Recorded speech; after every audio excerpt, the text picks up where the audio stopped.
Ruth 1. In the days of one of the judges, when the judges ruled, there was a famine in the land. And a man from Bethlehem in Judah departed to sojourn in the region of the Moabites with his wife and 2 children. He called himself Elimelech, and his wife Naomi, and his 2 sons, the one Mahlon, and the other Chilion, Ephrathites from Bethlehem in Judah.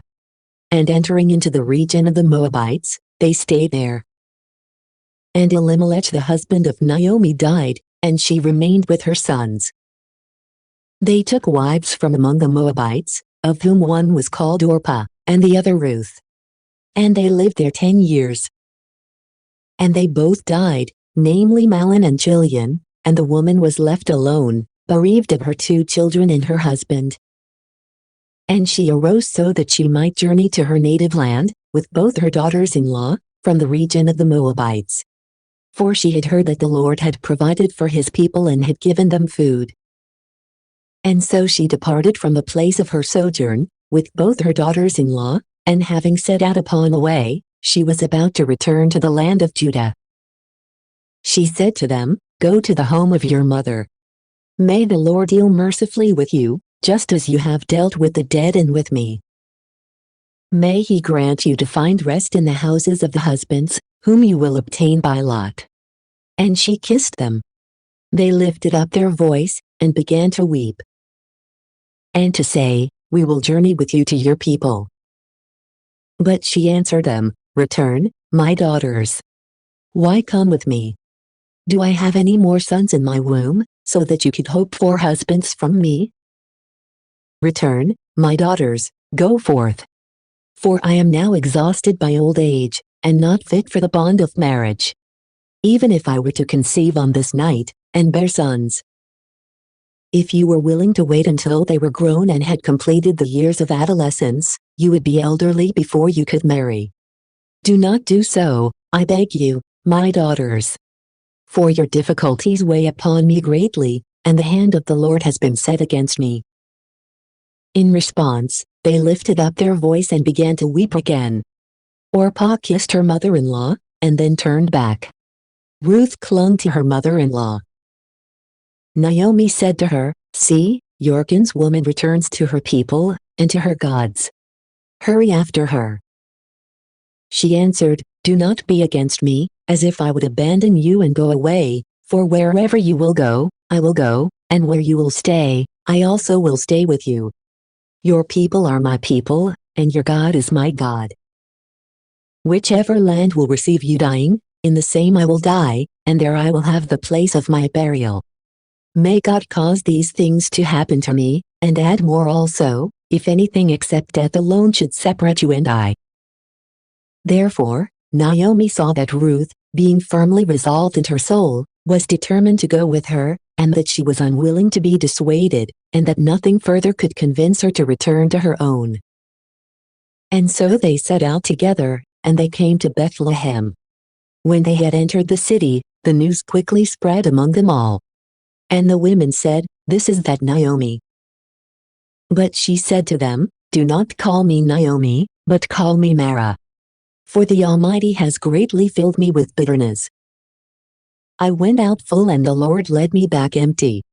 So then, why call me Naomi, whom the Lord has humbled and the Almighty has afflicted?" Therefore, Naomi went with Ruth, the Moabite, her daughter-in-law, from the land of her sojourn, and returned to Bethlehem, at the time of the first reaping of the barley. Ruth 2. But there was a man related to Elimelech, a powerful man, and very wealthy, named Boaz. And Ruth, the Moabite, said to her mother-in-law, "If you order, I will go into the field and gather the ears of grain which escape the reaping hand, wherever I will find favor with the father of a family, who will be compassionate to me." She answered her, "Go, my daughter." And so she went and gathered the ears of grain after the completion of the reaping. But it happened that this field was owned by Boaz, who was of the kindred of Elimelech.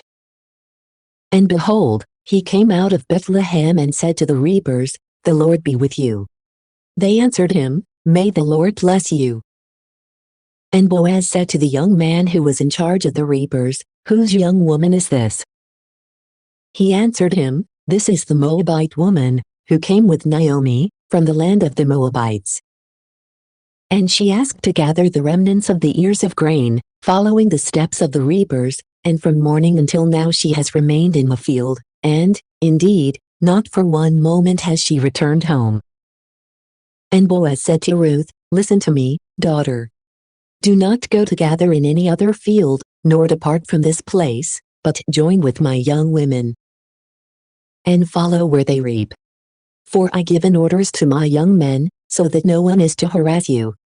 And so, whenever you are thirsty, go to the vessels, and drink from the waters that the young men also drink." She, falling on her face and paying homage on the ground, said to him, "How did this happen to me, that I should find favor before your eyes, and that you would condescend to accept me, a foreign woman?" He answered her, "Everything has been reported to me, what things you have done for your mother-in-law after the death of your husband, and how you left your parents, and the land in which you were born, and came to a people you did not know before.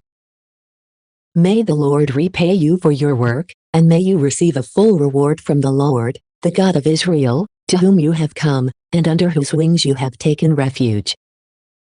She said, "I have found favor before your eyes, my Lord, who has consoled me, and you have spoken to the heart of your handmaid, who is unlike one of your young women." And Boaz said to her, "When mealtime begins, come here, and eat bread, and dip your morsel in the vinegar." And so she sat beside the reapers, and she piled up parched grain for herself, and she ate and was satisfied, and carried off the leftovers. And then she arose from there, so as to gather the ears of grain, according to the custom. But Boaz commanded his servants, saying, "If she is even willing to reap with you, do not prevent her. And purposely let fall some from your bundles, and allow them to remain, so that she may gather without blushing, and let no one rebuke her gathering." And so she gathered in the field until evening. And striking and threshing with a staff what she had gathered, she found about the measure of an ephah of barley, that is, 3 measures. Carrying this, she returned into the city and showed it to her mother-in-law. Moreover, she offered it to her and even gave her the leftovers of her food, with which she had been satisfied. And her mother-in-law said to her, "Where have you gathered today, and where have you found work? Blessed is he who took pity on you." And she informed her with whom she had been working, and she said the man's name, that he was called Boaz. Naomi answered her, "May he be blessed by the Lord, because the same kindness which he provided for the living, he also kept for the dead." And again she said, "This man is our near relative." And Ruth said, "He charged me with this also, that from now on I should join with his reapers until all the crop has been reaped." And her mother-in-law said to her, "It is better, my daughter, to go out reaping with his young women, lest in a stranger's field someone may confront you." And so, she joined with the young women of Boaz, and from then on reaped with them, until the barley and the wheat were stored in the barns. Ruth 3. But afterwards, when she returned to her mother-in-law, Naomi said to her, "My daughter, I will seek rest for you, and I will provide so that it may be well with you. This Boaz, whose young women you joined in the field, is our near relative, and this night he will winnow the threshing floor of barley. Therefore, wash and anoint yourself, and put on your decorative garments, and go down to the threshing floor, but do not let the man see you, while he finishes eating and drinking. But when he goes sleep, observe the place where he sleeps. And you will approach and lift up the covering, the part which covers near his feet, and lay yourself down, and sleep there, but he will tell you what you are obliged to do." She answered, "I will do everything as you have instructed." And she went down to the threshing floor, and she did everything that her mother-in-law had commanded her. And when Boaz had finished eating and drinking, and he was merry, and he had gone to sleep by the pile of sheaves, she approached secretly, and, lifting the covering near his feet, she laid herself down. And behold, when it was the middle of the night, the man became frightened and confused, and he saw a woman lying near his feet. And he said to her, "Who are you?" And she answered, "I am Ruth, your handmaid. Spread your covering over your servant, for you are a near relative." And he said, "You are blessed by the Lord, daughter, and you have excelled beyond your earlier benevolence, because you have not followed young men, whether poor or rich. Therefore, do not be afraid, but whatever you decide about me, I will accomplish for you. For all the people, who dwell within the gates of my city, know that you are a virtuous woman. Neither do I deny myself to be a near relative, but there is another nearer than I. Be at peace for this night. And when morning arrives, if he is willing to uphold the law of kinship for you, things will turn out well, but if he is not willing, then I will take you, without any doubt, as the Lord lives. Sleep until morning." And so she slept by his feet until the night was ending. And she arose before men could inquire of one another. And Boaz said, "Be careful, lest someone know that you came here." And again he said, "Spread your mantle that covers you, and hold it with both hands." As she extended it and held it, he measured 6 measures of barley and placed it upon her. Carrying it, she went into the city. And she came to her mother-in-law, who said to her, "What have you been doing, daughter?" And she explained to her all that the man had accomplished for her. And she said, "Behold, he gave me 6 measures of barley, for he said, I am not willing to have you return empty to your mother-in-law." And Naomi said, "Wait, daughter, until we see how things will turn out. For the man will not rest until he has accomplished what he said." Ruth 4. Then Boaz went up to the gate, and he sat there. And when he had seen the kinsman passing by, whom he had previously discussed, he spoke to him, calling him by his name, "Pause for a little while, and sit down here." He turned aside and sat down.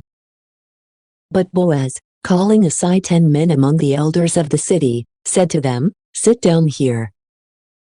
They settled down, and he spoke to the kinsman, "Naomi, who has returned from the region of the Moabites, is selling part of a field of our brother Elimelech.